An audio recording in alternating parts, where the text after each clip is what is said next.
Jenna Reynolds, and this is Mr. Langley, and he is a high school in Pleasant Plains, Illinois.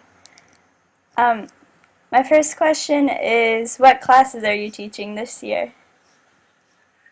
This year I have 2 sections of Accelerated Junior English. I have 2 sections of Photography, and I have a section of Speech and a section of Yearbook.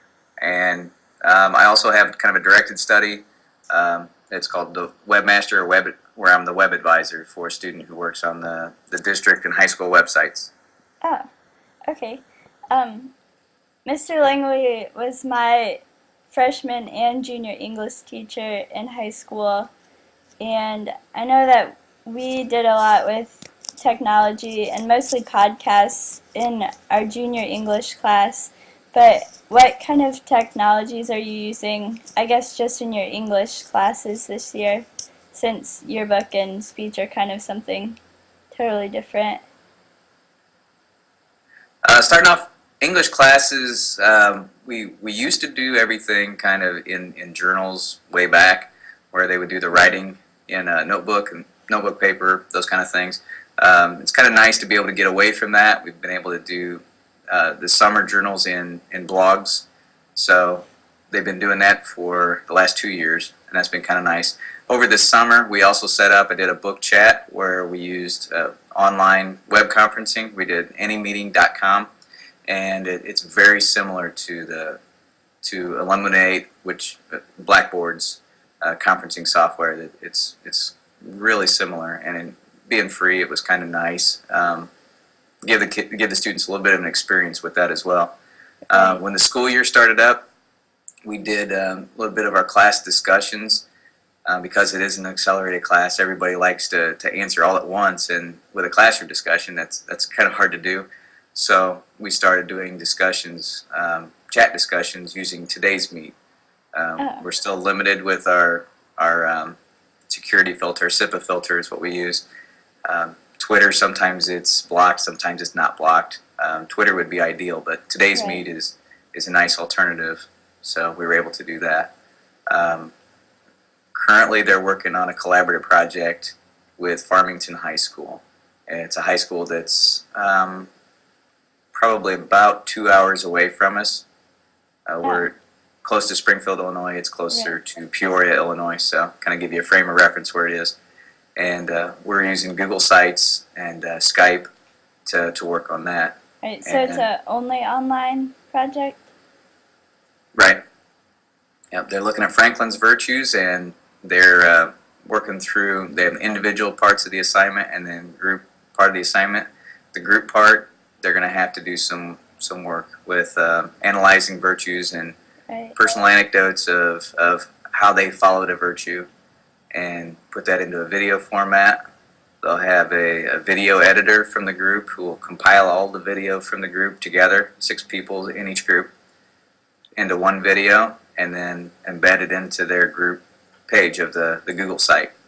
Right. That sounds really interesting, actually. One thing that we're doing is the kids, like, classroom blogs that we've been looking at and commenting on. There's schools that are collaborating, mostly elementary schools, but anywhere from, like, a school in California and a school in Australia. I've seen the teacher's blog where they've Skyped each other and even like helped raise money for a different school somewhere in Africa, which is kind of neat. And I think it's really interesting how those things are getting started and really like can connect kids everywhere. Oh, definitely. And it's been really neat to do something that's, where you've got somebody about the same age range. Right. In this case, we're lucky because it's junior English classes to junior English classes. The speech class, the past few years, we've been actually doing a global project where it's been absolutely fun. Connecting with kids from Australia, Pakistan, New Zealand, other parts of the United States as well. But that's been amazing. Okay, my next question is, if you think it is important for all teachers to be technologically literate. I do think it is important. One of the things that teachers have to to really get ready for is Common Core standards, which are really well aligned to the 21st century skills. And 21st century skills is basically a skill set that organizations have come up with that define what a student should know before they get out of high school. So the catchphrase is to make them college and career ready. And a lot of those are critical thinking, problem solving skills, but also technology skills. With teachers doing that, one of the things that I found as we go through is sometimes teachers get more hung up on technology as a tool, and they teach the technology instead. They have to remember that the technology has to be integrated. That if I'm teaching an English lesson, English is the lesson, and the technology is something that's going to help improve student learning or improve student understanding of that skill. So it's one of those tricky things. Yeah, teachers have to know all of the technology skills. They have to be literate in all of those areas, and it's an ongoing process. They have to stay up. Another really humorous conversation I've had with some of my colleagues is it's okay if students know more than us. It really is. And there are some teachers who have too much pride that they don't want students to know that they don't know something. It's not something to be afraid of. It's something to kind of look at the student and say, hey, I'm not sure how to do that. Show me. Let me know how to do that too. I want to learn. Oh, yeah, I definitely agree. And I guess a big thing that we've been like going back and forth on in videos and things that we've watched is like, what about older teachers? But I guess it is important for everybody. And I remember actually watching the video in your class, but we watched it again this year, the Did You Know video. And it says something in there about how everything you learn your first year of college, like the jobs that you're preparing for, will be totally different by the time you're a junior in college. Like in just a 2-year span, information will be changing that much. So I definitely agree with you in the point that it's more important to teach like problem solving skills, but still teach about the subject rather than how to use a certain program. Yeah, I think some of the other things that teachers have to look at is they're not just looking at what they're teaching, the way they're teaching, because the way that teachers teach has to evolve as well. And as technology evolves, we have to keep up with that. Right.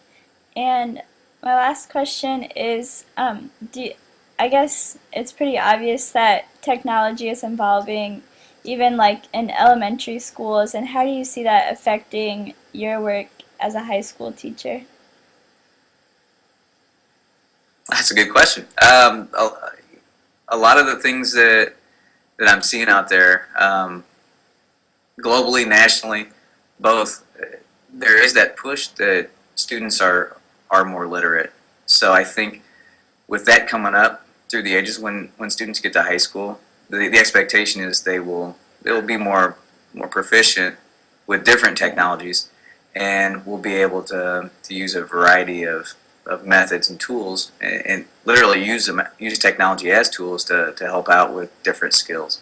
So I mean, now you can imagine analyzing sentences on a smart board instead of analyzing sentences on a whiteboard, where students can actually get up, they can erase, they can work it over, we can save it. If we don't finish now, we've got it next time. Little things like that, they don't seem like a big deal, but they really are. Right. All right. Well, I think that's going to be the end of our interview, but thank you so much, and I hope that everything is going well in your classroom.